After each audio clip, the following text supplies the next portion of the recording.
Property, plant, and equipment, also known as fixed assets, sometimes I abbreviate it and just say PP&E.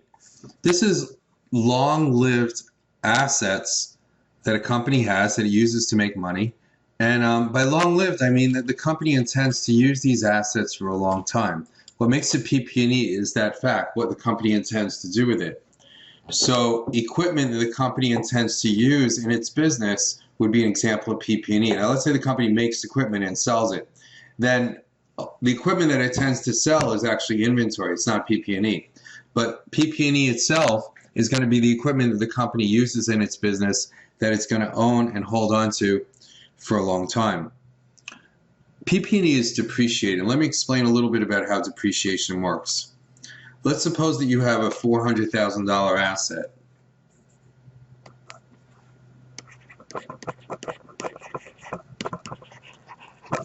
And this asset is expected to have an 8-year life. You're going to use it for 8 years. The idea of depreciation is not, in accounting, it's not the idea that the value of the asset goes down, but rather it is the idea that the value of the asset needs to be allocated to all the periods that you're using it. So you would say that if you were using what's called straight line depreciation, the annual depreciation for this asset on the straight line would be $50,000. Now there are other techniques. There's a different technique called double declining balance where you would take different amounts of depreciation. I'll get into that in a second. But the idea here is that if you have 8 years, then you're going to allocate $50,000 to each of those 8 years. Every year gets $50,000 worth of depreciation, and this way the cost of the asset is spread out over the periods when you use the asset. If you use the asset 8 years, then each year gets $50,000 worth of depreciation. And straight line says it's going to be the same amount of depreciation for each asset. Now there's a different method called double declining balance. Double declining balance says when an asset is new, you get more use out of it than when it's old. So for example, if your double declining balance would be $100,000 in the first year, and then it might be $80,000 in the second year, and then it might be $60,000, and the amount is going to go down and down, and then eventually it'll be lower, like 15, 10, and 10 or something like that. I'm not quite sure what the calculation is. But that's a different idea. The idea there is that you don't get equal use out of the asset every year. When the asset is new, you get more use, and when the asset is old, then you get less use. Another concept is called accumulated depreciation. Accumulated depreciation is the total amount of depreciation that has been recorded over the life of the asset. So for example, in the first year, your accumulated depreciation would just be 50. By the second year, your accumulated depreciation would be 100 because it would be the 50 from last year plus the 50 from this year. In the third year, it would be 150 because now you've recorded 50,000 each year for 3 years. In the fourth year, it would be 200.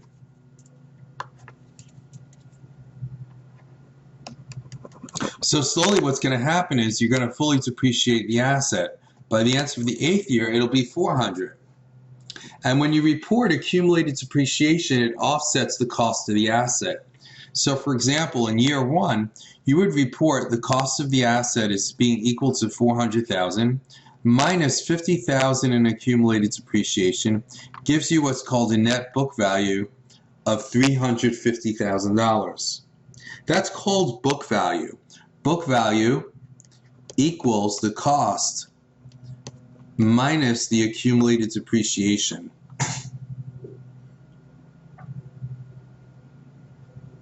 One more thing here, and that is regarding gains and losses.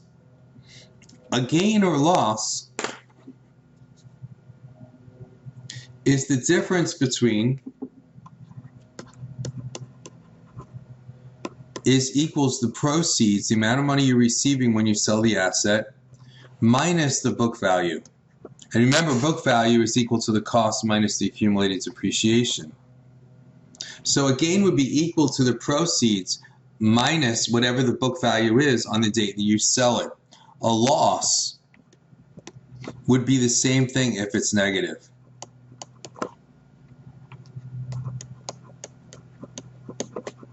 So if the proceeds is less than the book value, let's say the book value is $300,000 and the proceeds is only $275,000, that'd be a loss.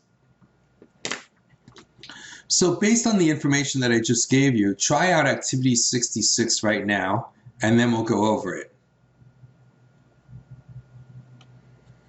Okay, let's take a look at this. The amount originally paid to purchase the equipment was $400,000.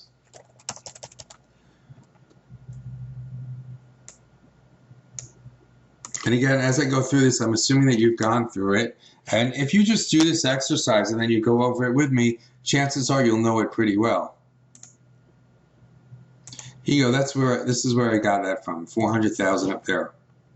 And that was capitalized and recorded as a non-current asset because equipment is on the balance sheet as a non-current asset. The portion of the equipment's original cost expense since it was purchased, that would be equal to what we call the accumulated depreciation. So that would be $150,000. And notice here it's the same numbers that I just gave you before. Obviously the numbers are different for every company. I'm just trying to keep everything simple here. The cost allocated to year 5, you can say that's like 2015, you know, for use of the equipment is, so the amount of cost allocated would be equal to the depreciation expense right over here, or 50,000. And assuming they use straight line, well, how much depreciation have they recorded? Let's see.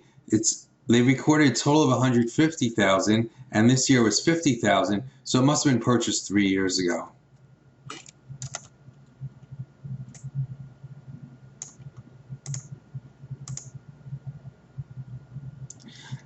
Now, is depreciation estimated or known? This is all purely an estimate. And when is it recorded? It's going to be recorded at the end of each period as an adjustment. Now, is it the cost? Remember, we've gone over different principles. We didn't talk about consistency, but we talked about the cost principle and the matching principle. It's actually a manifestation of the matching principle. We talked about matching as matching expenses to the periods benefited from those expenses. And that's actually exactly what we're doing right here. What we're doing here is we're matching the cost of the asset to all the periods when we're using the asset, i.e. when we're getting the benefit from it. And therefore it's going to be a manifestation of the matching principle. On a multi-step income statement, depreciation expense is recorded as an operating expense.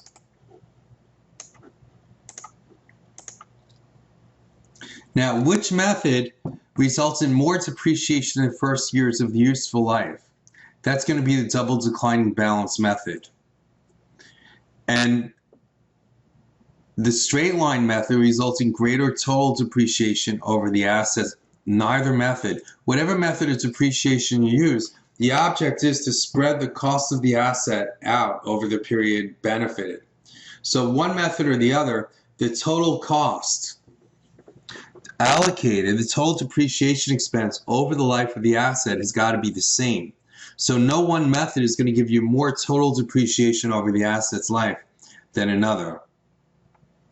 So book value we talked about, that's cost, and I'll write it here.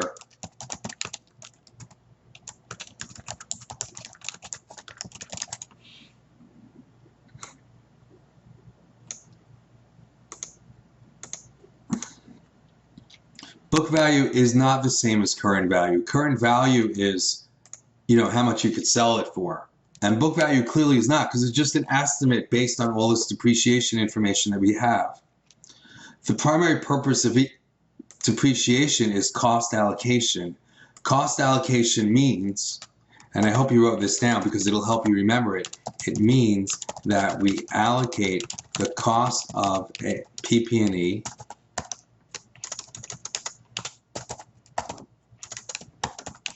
to the periods benefited.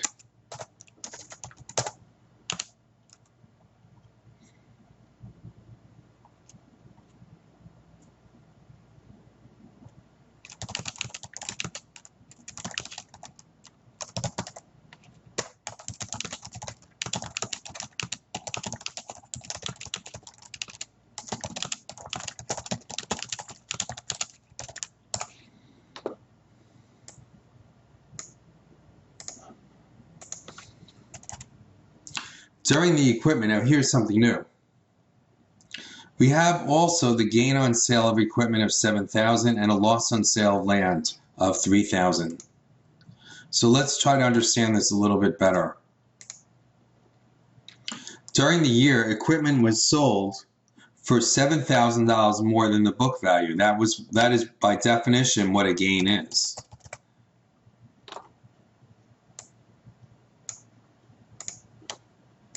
Remember that a gain is the difference between the proceeds, the amount of money you received, and the book value. If it's negative, then it's going to be a loss.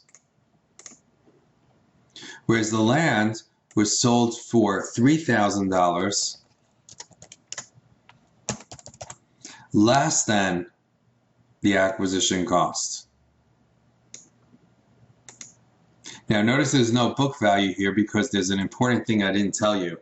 Land is not depreciated. I'm just going to write it here in capital letters. Land is never depreciated. I'm not saying that the value of land doesn't change. The depreciation itself doesn't approximate the value. But rather, just as an accounting rule, land is never depreciated. And did the company get a better deal on the equipment or the land? You can't really tell.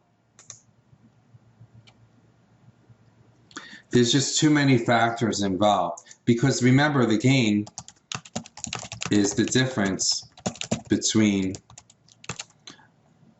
the proceeds and the book value. Now, that brings up an interesting problem. The gain is not the difference between the proceeds and the cost, except with respect to land. So therefore, since you depreciated the cost to arrive at the book value, all the gain and loss does is measure the difference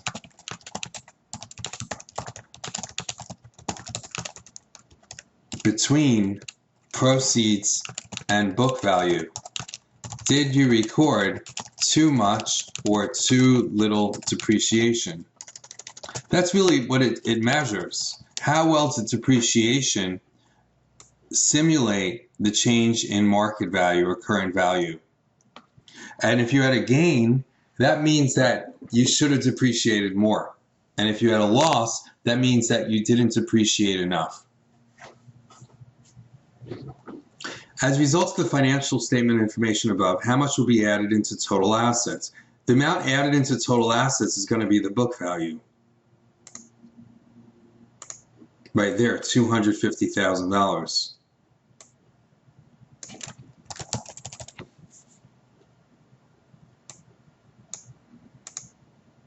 And year 5 income will be affected by these 3 items here.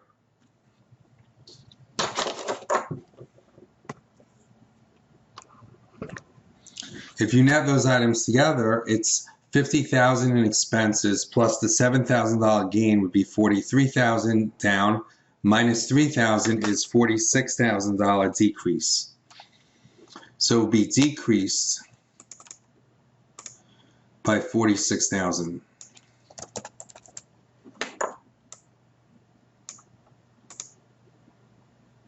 By purchasing additional PP&E, the company is investing in